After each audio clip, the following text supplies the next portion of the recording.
Hello बच्चों, मैं हूं जिशान अशरफ और मेरा प्यारा सा चैनल यूनिक साइंस वाले में एक बार फिर से आपका स्वागत है। आज हम देखेंगे रासायनिक अभिक्रिया के प्रकार के बारे में। तो सबसे पहला प्रकार है संयोजन अभिक्रिया। ठीक है, संयोजन मतलब या इसको एक नाम से और जानते हैं योगात्मक अभिक्रिया। ठीक है, तो संयोजन या योगात्मक का मतलब होता है जोड़ना। तो यहाँ पे देखिए, जब दो या दो से अधिक अभिकारक आपस में मिलकर एकल उत्पाद का निर्माण करते हैं। क्या है? जब दो या दो से अधिक अभिकारक आपस में मिलकर एकल उत्पाद का निर्माण करते हैं तो उसे हम क्या कहते हैं? संयोजन अभिक्रिया। देखिए, इसको एग्जाम्पल के माध्यम से समझा जाए। कार्बन और ऑक्सीजन C+O2 क्या बनाया? Carbon dioxide. यहाँ पे हमने बताया भी है पहले वीडियो में, अभिकारक क्या होता है। अभिकारक क्या है? जो अभिक्रिया में भाग लेता है उसको हम क्या कहते हैं? अभिकारक। अभिक्रिया में क्या भाग ले रहा है? कार्बन और ऑक्सीजन, और मिलकर बना क्या? उत्पाद CO2।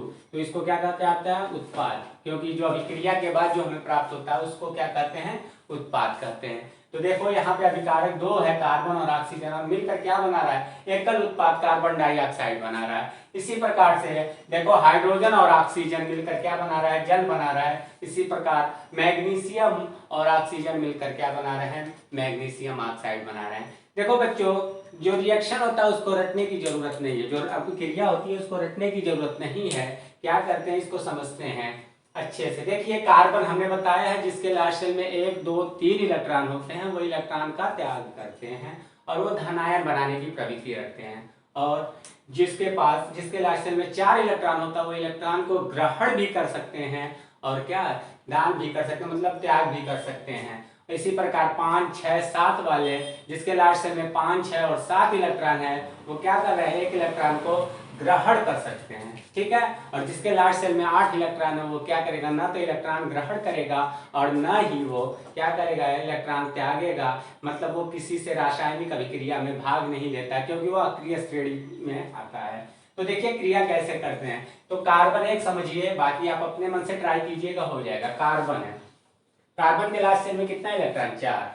तो इस पे कितना है? ये क्या करेगा? 4 इलेक्ट्रॉन है तो ये क्या करेगा? इलेक्ट्रॉन को त्यागेगा। अगर इलेक्ट्रॉन को त्यागेगा तो इस पे +4 चार्ज हो जाएगा। ऑक्सीजन, ऑक्सीजन के लास्ट सेल में 6 इलेक्ट्रॉन, हमने बोला है कि अपना स्टेप पूरा करने के लिए इलेक्ट्रॉन को ग्रहण करेगा। तो इस पे 2 इलेक्ट्रॉन ग्रहण करेगा तो -2। यहाँ पर है कितना? ऑक्सीजन, ऑक्सीजन है 2, तो 1 पर -2 तो 2 पर कितना हो जाएगा? -4। ठीक है, ये बनाया क्या? CO2। जब ये रिएक्शन किया तो CO2 बनाया। ध्यान दीजिए, जब रिएक्शन होता है मतलब अभिक्रिया होती है तो एक प्लस चार्ज वाला लेते हैं और एक माइनस चार्ज वाला, मतलब एक धातु और एक अधातु के बीच में अभिक्रिया होती है। और क्या हो? चार्ज जो ले रहा है माइनस और प्लस, धनात्मक और ऋणात्मक, वो क्या कैसा होना चाहिए? सेम क्वांटिटी में होना चाहिए। तो देखिए, कार्बन पे +4 चार्ज है और ऑक्सीजन पे -4 चार्ज है, और मिलकर क्या बना है? CO2। मतलब दो या दो से अधिक अभिकारक क्या मिलकर एकल उत्पाद बना रहे हैं। ठीक है, तो यहाँ पे भी देखिए उसी तरह से हाइड्रोजन ऑक्सीजन के साथ क्रिया करके 2H2 मतलब जल बना रहा है। उसी प्रकार से आगे देखिए, मैग्नीशियम क्या है? ऑक्सीजन के साथ क्रिया करके एकल उत्पाद मैग्नीशियम ऑक्साइड बना रहा है। ठीक है, ये था संयोजन अभिक्रिया। अब देखते हैं दूसरा प्रकार, वियोजन अपघटन अभिक्रिया। देखिए, वियोजन या उसको अपघटन अभिक्रिया कहते हैं। वो रासायनिक अभिक्रिया जिसमें एक अभिकारक, वह अभिक्रिया जिसमें एक अभिकारक टूट कर या अपघटित होकर दो या दो से अधिक उत्पाद बनाते हैं तो उसको हम क्या कहते हैं? वियोजन या अपघटन अभिक्रिया। एक चीज ध्यान दीजिए, वियोजन या अपघटन किसी बाह्य ऊर्जा से ही होगी। या तो उसको उष्मा देना पड़ेगा, उसको या तो विद्युत धारा प्रवाह कराना पड़ेगा, या तो प्रकाश वियोजन कराना पड़ेगा। तो ठीक है, तो पहला है वो रासायनिक अभिक्रिया जिसमें एक अभिकारक टूटकर या अपघटित होकर दो या दो से अधिक उत्पाद बनाते हैं तो उसको हम कहते हैं वियोजन या अपघटन अभिक्रिया। ये पुनः 3 प्रकार के होते हैं। पहला है उष्मीय वियोजन और अपघटन, दूसरा है विद्युत वियोजन और अपघटन, तीसरा है प्रकाश वियोजन या उसको अपघटन भी कहते हैं। ठीक है, तो अब देखो तीनों को अच्छे से समझते हैं। वियोजन, उष्मीय वियोजन, विद्युत वियोजन और प्रकाश वियोजन को एक बार अच्छे से एग्जाम्पल के माध्यम से समझते हैं।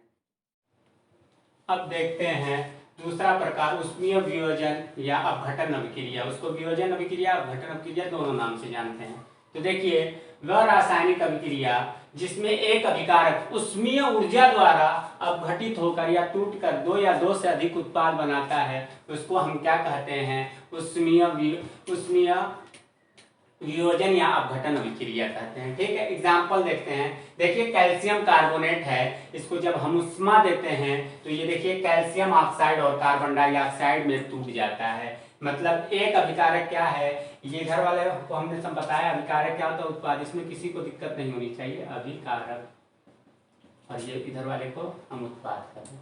तो देखो एक अभिकारक क्या है, एक अभिकारक टूट कर क्या है, दो या दो से अधिक उत्पाद बना रहा है। मतलब कैल्शियम कार्बोनेट टूट कर Ca और CO2 बना रहा है। उसी प्रकार फेरस सल्फेट या PSO4 है, फेरस सल्फेट, इसी प्रकार FeSO4 मतलब फेरस सल्फेट क्या है, टूट कर फेरिक ऑक्साइड और सल्फर ट्राइऑक्साइड और सल्फर डाई ऑक्साइड बनाते हैं। मतलब दो या दो से अधिक, हमने डिफिनीशन में बताया कि वह उष्मीय ऊर्जा या वो उष्मीय ऊर्जा या जिससे कोई एक अभिकारक टूट कर या घटित होकर दो या दो से अधिक अभिकारक बनाते हैं, उसी को हम क्या कहते हैं, उष्मीय वियोजन या अपघटन अभिक्रिया। तो देखिए क्या है इसमें, फेरस सल्फेट क्या है, टूट कर दो से अधिक, मतलब तीन भी, कभी ऐसा नहीं है कि बस दो ही अभिकारक में टूटेगा, दो या दो से अधिक में। तो देखिए फेरस सल्फेट क्या है, फेरिक ऑक्साइड, सल्फर ट्राइऑक्साइड और सल्फर डाइऑक्साइड में तो अपघटित हो गया। यह है वियोजन अभिक्रिया या अपघटन अभिक्रिया। अब देखिए विद्युत वियोजन अपघटन अभिक्रिया, विद्युत वियोजन या उसको अपघटन अभिक्रिया भी कहते हैं। तो देखिए जैसे इससे पहले हमने बताया उष्मीय अपघटन, उसमें जो है किसी अभिकारक को अपघटित करने के लिए उष्मीय ऊर्जा की जरूरत पड़ती है। तो उसमें क्या होता है, इसमें भी उसी तरह से वे रासायनिक अभिक्रिया जिसमें एक अभिकारक विद्युत ऊर्जा द्वारा अपघटित होकर दो या दो से अधिक उत्पाद बनाते हैं, तो उसे हम क्या कहते हैं, उष्मीय वियोजन या अपघटन अभिक्रिया कहते हैं। ध्यान रहे इसका, एक नोट देख लीजिए, इसमें क्या है, जो इस अभिक्रिया में अभिकारक जो रहेगा, अभिकारक कोई विद्युत अपघट्ट होना चाहिए, कोई विद्युत अपघट्ट जैसे अम्ल, क्षार या लवण का जलीय विलयन होना चाहिए, तभी उसमें हम विद्युत अपघटन द्वारा या विद्युत ऊर्जा द्वारा क्या कर सकते, दो या दो से अधिक अभिकारक में बदल सकते हैं। ठीक है, तो ये ध्यान रहे। तो देखिए यहाँ पे 2H2O जल है, जल को हम क्या कर रहे हैं, विद्युत अपघटन कर रहे हैं, मतलब विद्युत ऊर्जा दे रहे हैं, जिससे वो हाइड्रोजन और ऑक्सीजन। तो यहाँ पर देखिए हाइड्रोजन कैथोड पे जाके जमा हो रही है, एनोड क्या है, एनोड सॉरी ऑक्सीजन एनोड पे। मतलब हाइड्रोजन जो है इलेक्ट्रॉन का क्या कर रहा है, त्याग करेगा और ऑक्सीजन इलेक्ट्रॉन का ग्रहण करेगा। मतलब ये कैथोड का काम कर रहा है, ये एनोड का। उसी प्रकार से कैल्शियम का हम क्या करें, पोटेशियम क्लोराइड, इसका विद्युत अपघटन कराने पर ये क्या हो रहा है, पोटेशियम और क्लोरीन में क्या है, टूट जा रहा है। मतलब दो या दो से अधिक उत्पाद में क्या हो जा रहा है, अपघटित हो जा रहा है। किसके द्वारा, विद्युत वियोजन द्वारा। इसलिए इसको क्या कहा जाता है, विद्युत वियोजन या अपघटन अभिक्रिया कहते हैं। अब देखते हैं प्रकाश वियोजन या अपघटन अभिक्रिया। देखिए वे रासायनिक अभिक्रिया जिसमें एक अभिकारक प्रकाश ऊर्जा द्वारा अपघटित होकर दो या दो से अधिक उत्पाद बनाते हैं, तो उसे हम क्या कहते हैं, उसे हम प्रकाश वियोजन या अपघटन अभिक्रिया कहते हैं। देखिए जो ये अभिक्रिया सूर्य के प्रकाश की उपस्थिति में होता है। मतलब जो अभिकारक अपघटित होकर दो या दो से अधिक उत्पाद बनाते हैं, वो सूर्य के प्रकाश की उपस्थिति में ऐसा होता है। ठीक, उपयुक्त एग्जाम्पल देखते हैं। AgCl मतलब सिल्वर क्लोराइड जब सूर्य के प्रकाश की उपस्थिति में क्या होता है, सिल्वर और क्लोरीन में क्या होकर अपघटित होकर दो या दो से अधिक उत्पाद बनाता है। देखिए ये उपयुक्त अभिक्रिया का उपयोग, मतलब ये सिल्वर क्लोराइड जो टूट कर या अपघटित होकर सिल्वर और क्लोरीन बना रहा है, उपयुक्त अभिक्रिया का उपयोग हम कहाँ पर करते हैं, श्वेत श्याम फोटोग्राफी में। मतलब जो ब्लैक एंड व्हाइट हम फोटो निकालवाते हैं, वहां पर इसका उपयोग किया जाता है। तो ये रहा हमारा प्रकाश वियोजन या अपघटन। अब देखिए तीसरा प्रकार जो विस्थापन अभिक्रिया। रासायनिक अभिक्रिया का तीसरा प्रकार है विस्थापन अभिक्रिया। तो विस्थापन अभिक्रिया क्या होता है, देखिए वे रासायनिक अभिक्रिया जिसमें अधिक क्रियाशील तत्व अपने से कम क्रियाशील तत्व के यौगिक से उस तत्व के परमाणु को विस्थापित कर स्वयं उसका स्थान ग्रहण कर लेता है, उसे हम विस्थापन या प्रतिस्थापन अभिक्रिया कहते हैं। इसका दो नाम है, ऐसा नहीं, इसको प्रतिस्थापन अभिक्रिया भी कहते हैं। प्रतिस्थापन नाम इसका, विस्थापन अभिक्रिया है और प्रतिस्थापन। जैसे मान लीजिए अगर कोई पहलवान है, अगर आप कहीं बैठे हुए हैं और कोई पहलवान बाहर से आया और उस जगह पे बैठना चाहेगा तो क्या करेगा? अगर उससे कमजोर है, पहले तो वो देखेगा क्लास में कि वो या कहीं जहाँ बैठा है कि वो उससे कमजोर है या मजबूत। अगर उससे कमजोर है तो वो क्या करेगा? तो पहलवान आएगा और उसको उसकी जगह से हटाकर बैठ जाएगा और उसको क्या कर देगा? किनारे कर देगा, मतलब उस जगह से विस्थापित कर देगा। क्यों? क्योंकि अधिक मजबूत है। इसी तरह से तत्व भी क्या है, इस रासायनिक अभिक्रिया में कोई तत्व है बहुत क्रियाशील है तो वो आएगा, अगर वो किसी तत्व के कम क्रियाशील धातु या तत्व के किसी कम क्रियाशील धातु से क्रिया करेगा तो मान लीजिए यौगिक, मान लो CuSO4 एक विलयन है यौगिक, ये कम क्रियाशील धातु जो Cu है, ये फेरस से कम क्रियाशील धातु है, तो क्या करेगा? Cu को क्या कर देगा? विस्थापित कर देगा और क्या करेगा? खुद उससे क्रिया कर लेगा, मतलब Cu के जगह आकर लग जाएगा। उसी तरह से Zn है, क्या है? H2SO4। Zn हाइड्रोजन से अधिक क्रियाशील है, जब वो हाइड्रोजन को क्या कर दे रहा है? विस्थापित कर दे रहा है। इसी को हम क्या कहते हैं? विस्थापन अभिक्रिया। ठीक है। अब देखिए रासायनिक अभिक्रिया का अगला प्रकार द्विविस्थापन अभिक्रिया।